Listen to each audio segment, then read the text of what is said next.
Hello guys. Today we are going to talk about Guardians of the Galaxy Volume 3. I will say, out of all they definitely needed a movie like this for Marvel because they were due for something really solid. Because the Wasp movie really kind of set them back a bit in terms of progression for quality.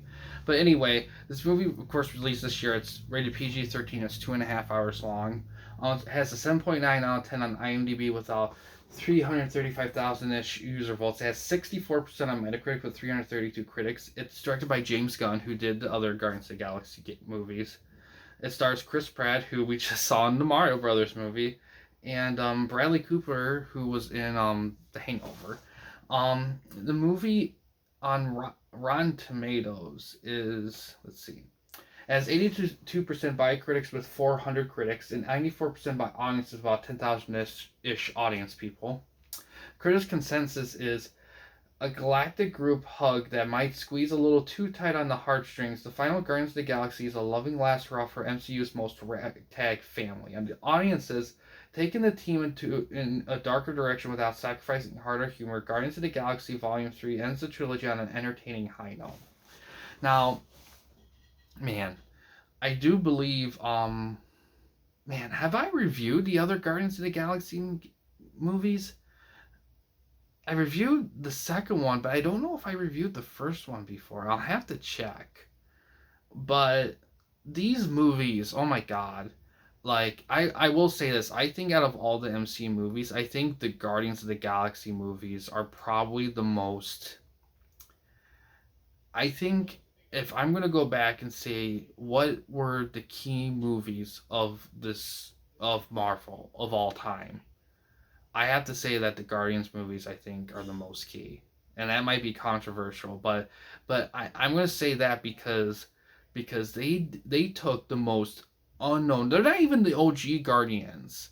Like, they're new. Like, they came out in like late 2000s, early 2010s, and the first movie came out in 2014. Like, nobodies. And they took those nobodies and made them into household names overnight. And I mean, to me, that's what MCU lacks right now. Taking nobodies and making them overnight big stuff. And they haven't really done that with a lot of newer characters. And it's so weird. But again, that's a testament to Gunn. I mean, he made all that happen.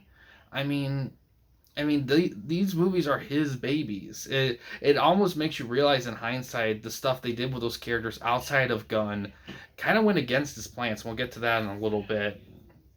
Um, but yeah, this one here, this movie out of all the movies, this one definitely is the most dramatic and has definitely the most heartbreak in. But it's all but I will say this, out of all the movies, I think this one has the best villain in terms of just being a guy you just want to fucking punch in the face. I mean, the first two movies had solid villains, and you can argue that Ego might be on a technical level their most toughest adversary overall, but this one is just so, oh, you just want to wreck him, and in such a good evil villain. Like, I miss those villains that are just great at just being fucking douchebag evil guys.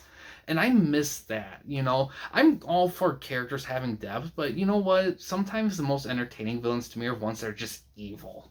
And this guy's great at it. He did an excellent job with this. This story does focus a lot on Rocket, which is great because out of all the characters, he's the one that has the most intriguing background through the first two movies. They especially hinted at it in the first one. So they do a great job here. A lot of stuff has happened between 2 and 3. So you definitely have to watch like a lot of the MCU stuff. You have to watch the holiday special he did for Guardians 2. Um but a lot of shit has happened. Now Gamora went through this whole thing, and I will say this. Now, granted, this movie's been out for a bit, so I'm gonna be a little loose on the spoilers here. So keep that in mind as you watch this. Um, the path they go with the Gamora thing, because as everyone would know who's watching this at this point, that their OG Gamora's dead, and the new Gamora is from an alternate timeline slash universe or whatever the fuck it is. I mean, but she's not the same one. She doesn't have the memories. She's never been associated with them before, really this. And and they really harp on that, and they really drive home that this is not the same one, and it's not going to go that way. And some people may think it is, but by the end of it you realize, oh wow, they are really, this is really it. This movie feels like the end. Like when this movie ends, like it's an end. Because here's the other thing too that people forget: James Gunn, he only went back to finish this. After this is done, he's going to DC. Like Guardians of the Galaxy, like wise, we're probably not going to see them again. I mean, I'm not. There might be maybe side character notes from like whatever, but no, this is it. It's really hits home with you by the end. Like this is it, and it really strikes home. Like, and this is, and I will say this about these new Marvel movies is that they're being really, really, when it comes down to, they're being really daring with the love formula. Because in prior Marvel movies, they were good about it, but they did kind of cave a little bit to like the main two leads, guy and girl, whatever, kind of having a thing. They were good about it, but they did lean on it. These newer films, they're being really mature in a lot of ways. Like one of my favorite aspects of Thor: Love and Thunder is the fact that, and the spoilers, but whatever, it's been out forever. Um, is that Jane dies at the end. She doesn't get back with Thor. She dies. They have this relationship. They have this come together thing for a little bit, and she moves on. And that's a big mature thing, and I feel like a lot of people sleep on that. But I legit do like that they committed to the fact that no, she's gonna pass. They had their time together, and Thor's gonna have to move on from it. And I really like that. I really liked that they did that. And this movie, I really liked that Gamora stays Gamora. She grows a little bit with the group. She develops like kind of a very loose connection, but at the end of it, no. Like she does her thing with her own people, her own little group that she grew and changed with, and all the other characters, they have to move on from that. And especially with Peter really has to move on from that. And he does, and I really liked how they handled it, because not the guy doesn't get the girl every time. Sometimes the guy has the girl for a little bit, and that's it. And I will say this too, the Doctor Strange movie kind of did that too. I'm really digging that. Although I will say at some point they will have to go back to it a little bit, because at some point it will get kind of depressing if they keep harping on it. So mixing up a little bit. I will also say this. I think out of all the Guardians movies, I feel like this one is the one where they kind of, it is darker, but the humor is still there, and I really, really dig a lot of the stuff they do with this movie. I will say, I think this movie, out of all of them, I feel like this movie's the most ballsiest in terms of emotions, because the first two movies, they have a tone and they kind of stay with it. They don't really betray it, but there is a lot of emotional heart in that stuff. Even the second one has a very big emotional ending. The first one got a little emotional too, like.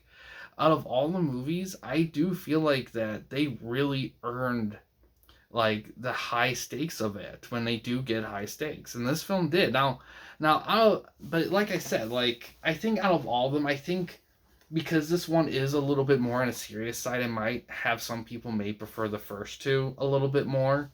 But man, what a great ending, because I remember when I first saw the first Guardians back almost 10 years ago, and now it's like it feels weird to grow up with something like that. It like these MCU movies, like with these characters concluding their arcs, it's so weird because we're not used to seeing this shit in movies. We're used to see, I mean, we see it in TV shows all the time, but seeing it in a movie format stretched out for so long is a very weird thing to grow up with. And I don't know how they're gonna go after this movie. This is a really weird place for Marvel right now. Like, I think Marvel is at, and now granted a lot of time has passed since this movie come out till now, but I personally feel like Marvel's kind of in a sensitive spot right now. Like, I'm having a hard time 100% believing that they're going to be 100% okay.